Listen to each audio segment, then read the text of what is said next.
Friends, welcome to our channel Saraswati study ranker. तो आज की वीडियो में हम क्लास 8 वसंत पार्ट 2 लाख की चूड़ियाँ का पार्ट 2 करने वाले हैं। इससे पहले वाले पार्ट में हम इसका एक पार्ट कर चुके हैं, जिसमें मैंने बताया था कि बदलू था। बदलू 1 लाख की चूड़ियाँ बनाने वाला मनिहार था। वो चूड़ियाँ बनाता था। उसकी बनाई चूड़ियों की मतलब बहुत ज़्यादा डिमांड थी, सभी पहनते थे, बहुत अच्छी बनाता था।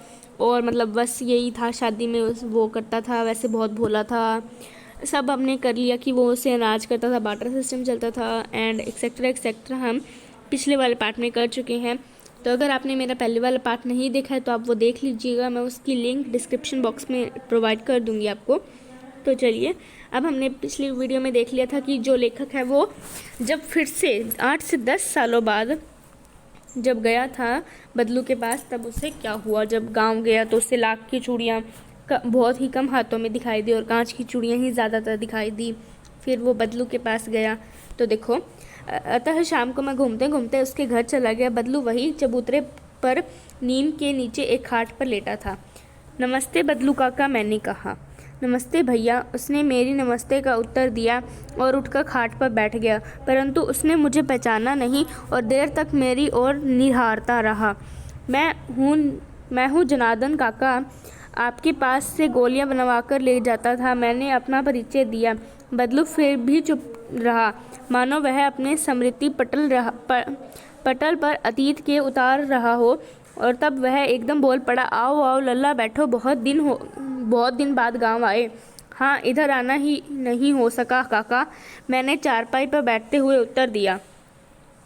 कुछ देर फिर शांति रही। मैंने इधर उधर दृष्टि दौड़ाई। न तो मुझे उसकी मच्छियाँ ही नजर आई, न ही भट्टी। आजकल काम नहीं करते काका, मैंने पूछा। नहीं लल्ला, काम तो कई साल से बंद है।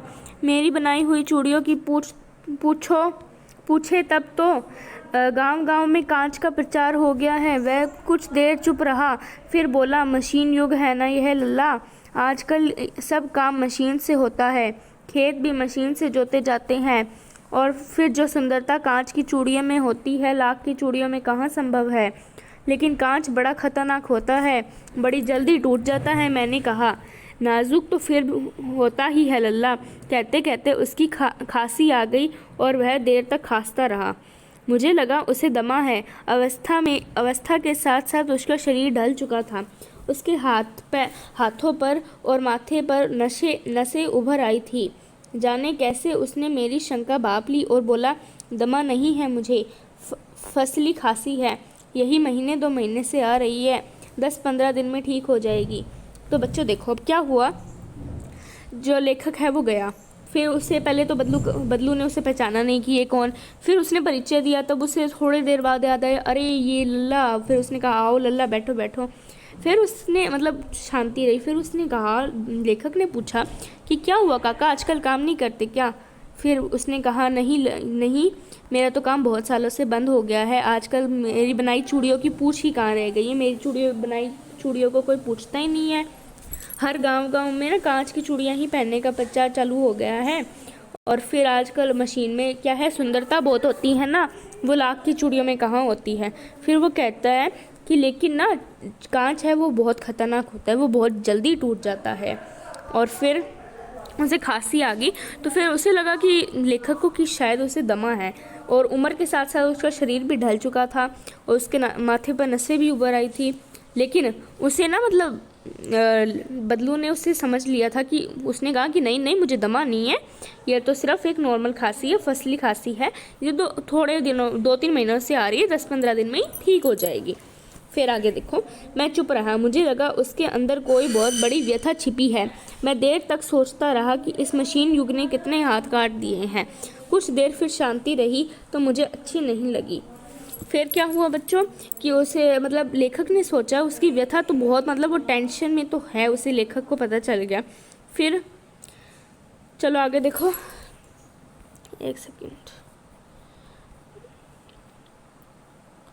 एक मिनट बेटा। हाँ, बहुत बड़ी व्यथा छिपी है। मैं देर तक सोचता रहा कि इस मशीन युग ने कितने हाथ काट दिए। यानी कि आजकल मशीन क्या है, बहुत सारे आदमियों का काम अकेले कर लेती है ना, तो इससे क्या हुआ, बहुत सारे लोग बेरोजगार हो जाते हैं। तो आगे देखते हैं आगे देखते हैं आम की फसल अब कैसी है काका। कुछ देर पश्चात मैंने बात का विषय बदलते हुए पूछा। अच्छी है लल्ला, बहुत अच्छी है, उसने लहकर उत्तर दिया और अंदर अपनी बेटी को आवाज़ दी। अरे रज्जो, लल्ला के लिए आम तो ले आना, ले आम, फिर मेरी फिर मेरी ओर मुखातिब दे होकर बोला, माफ़ करना लल्ला, तुम्हें आम खिलाना भूल गया था। तो आपको पता है ना कि बचपन में लेखक को आम खाना वो खिलाता था जब आम की फसल में, तो वही उसने कहा कि रुको, मैं पूछना भूल गया था, रुको अभी मैं आपके लिए मतलब लाता हूँ आम, उसने अपनी बेटी रज्जो से कहा। फिर नहीं नहीं काका, आम तो इस साल बहुत खाए हैं, वाह वाह, बिना आम खाए कैसे जाने दूंगा तुमको। मैं चुप हो गया। मुझे वे दिन याद आ गए जब वह मेरे लिए मलाई बचाकर रखता था। गाय तो अच्छी है ना काका, मैंने पूछा। गाय कहाँ है लल्ला, 2 साल हुए बेच दी, कहाँ से खिलाता। इतने में रज्जो, उसकी बेटी, अंदर से एक डलिया में ढेर से आम ले आई। यह तो बहुत है काका, इतने कहाँ खा पाऊँगा, मैंने कहा। फिर क्या हुआ बच्चों कि ना रज्जो आई, फिर आम ले आई, और फिर मतलब वो बचपन में मलाई खाता था ना जब उसकी गाय दूध देती थी, तो उसने कहा कि गाय कहाँ है, गाय की मलाई। फिर उसने कहा कि गाय तो बेच दी, उसके पास गाय को खिलाने के लिए चारा नहीं था ना। फिर उसकी बेटी रज्जो आम ले आई। फिर देखो, वाह वाह, वह हंस पड़ा। शहरी ठहरे ना, मैं तुम्हारी उम्र का था तो इसके 4 आम एक बखत में खा जाता था। फिर वही बात होने लगी कि शहर वाले मतलब ऐसे ही। फिर आप लोगों की बात और है, मैंने उत्तर दिया। अच्छा बेटी, लल्ला को 4-5 आम छाट कर दो, सिंदूरी वाले देना। देखो लल्ला कैसे हैं, इसी साल यह पेड़ तैयार हुआ है। रज्जो ने 4-5 आम अंजलि में लेकर मेरी ओर बढ़ा दिए। आम लेने के लिए मैंने हाथ बढ़ाया तो मेरी निगाह एक क्षण के लिए उसके हाथों पर ठिठक गई। गोरी गोरी कलाइयों पर लाख की चूड़ियाँ बहुत ही फब रही थी। बदलू ने मेरी दृष्टि देख ली और बोल पड़ा, यही आखिरी जोड़ा बनाया था जमींदार साहब की बेटी के विवाह पर। 10 आने पैसे मुझे दे रहे थे, मैंने जोड़ा नहीं दिया। कहाँ शहर से ले आओ। मैंने आम ले लिए और खाकर थोड़ी देर पश्चात चला गया। मुझे प्रसन्नता हुई कि बदलू ने हार कर भी हार नहीं मानी थी। उसका व्यक्तित्व कांच की चूड़ियों जैसा न था, आसानी से टूट जाए। तो चलो बच्चा, अब आगे देखते हैं। इसमें ये बताओ, इसमें क्या बताया है कि आम ले आई, फिर उसने कहा कि खा लो, फिर उसने कहा कि बहुत ज़्यादा है, फिर उसने कहा कि हम तो ज़्यादा खा लेते थे। वही बातें होने लगी। फिर उसने ना मतलब जब उसकी बेटी रज्जो आम लाई ना, उससे हाथ में देखे कि कांच की चूड़ियाँ थी, लाख की चूड़ियाँ थी, तब बदलू ने कहा कि यही एक आखिरी चूड़ियाँ मैंने बनाई थी, और जो ज़मींदार साहब की बेटी के विवाह पर, लेकिन वो कम पैसे दे रहे थे, सिर्फ 10 आने दे रहे थे, तो फिर मैंने उसे जोड़ा नहीं दिया। तो बच्चों देखो, अभी भी ना लास्ट मतलब ज़मींदार साहब का लास्ट काम था, मतलब फिर भी उसने नहीं दी, क्योंकि वो कहते थे ना कि वेडिंग सीजन में वो मतलब फुल दाम लेता था। वही बात हो गई वहाँ पर कि अभी भी उसने मोल भाव नहीं दिया, वो डटा रहता था ना, जैसे वेडिंग सीजन में वो तब भी डटा रहा और उसने नहीं दी वो चूड़ियाँ। और देखो इसने क्यों कहा कि हार कर भी हार नहीं मानी, क्योंकि उसका व्यक्तित्व अभी भी वैसा ही था, एकदम कोमल स्वभाव का। ठीक है।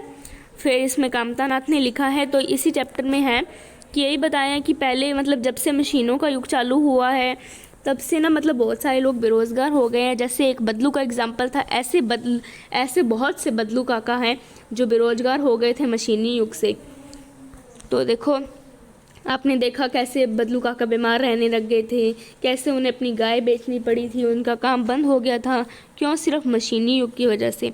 और वो कांच की चूड़ियाँ तो कितनी मतलब सुंदरता थी इसके लिए, इससे हमें पता चलता है कि दुनिया सुंदरता की तरफ भागती है। ठीक है, अभ्यास है और ये शब्दार्थ हैं। तो बच्चों हम ना इसके मतलब सारे शब्दार्थ और ये जो प्रश्न अभ्यास है ना, ये सारा अगली वीडियो में कर लेंगे अपने। ठीक है, तो इसकी एक समरी भी आपके साथ एक वीडियो में शेयर कर दूंगी, एक वीडियो में ही सब कुछ शेयर कर देंगे। ठीक है, तो इसके नेक्स्ट वीडियो होगी आपकी समरी वीडियो, एंड देन उससे नेक्स्ट वीडियो होगी आपकी क्वेश्चन आंसर्स की वीडियो। ओके, सो आज की वीडियो के लिए बस इतना ही। अगर आपको मेरी वीडियो पसंद आई हो तो प्लीज़ इसे लाइक करिएगा, मेरे चैनल को सब्सक्राइब करिएगा और उसके बगल में जो बेल आइकन है उसे भी ज़रूर क्लिक करिएगा ताकि मेरे आने वाली वीडियोस की नोटिफिकेशन आपको सबसे पहले मिल जाए। और हाँ, और अगर आप प्लीज़ कमेंट में भी बताइएगा, अगर आपको कोई भी डाउट हो तो आप मुझसे पूछ सकते हैं। और अगर आपको कौन कौन सी वीडियोस देखनी है आप मुझे वो भी कमेंट करके बता सकते हैं। मैं अभी यूट्यूब पर नई हूँ तो हो सकता है कि मुझसे बोलने में गलतियाँ हों, लेकिन मुझे उनके लिए माफ़ करिएगा और मैं अपनी गलतियों को सुधारने की कोशिश करूँगी। तो अगर आज के लिए बस इतना ही। Thanks for watching, till then bye guys.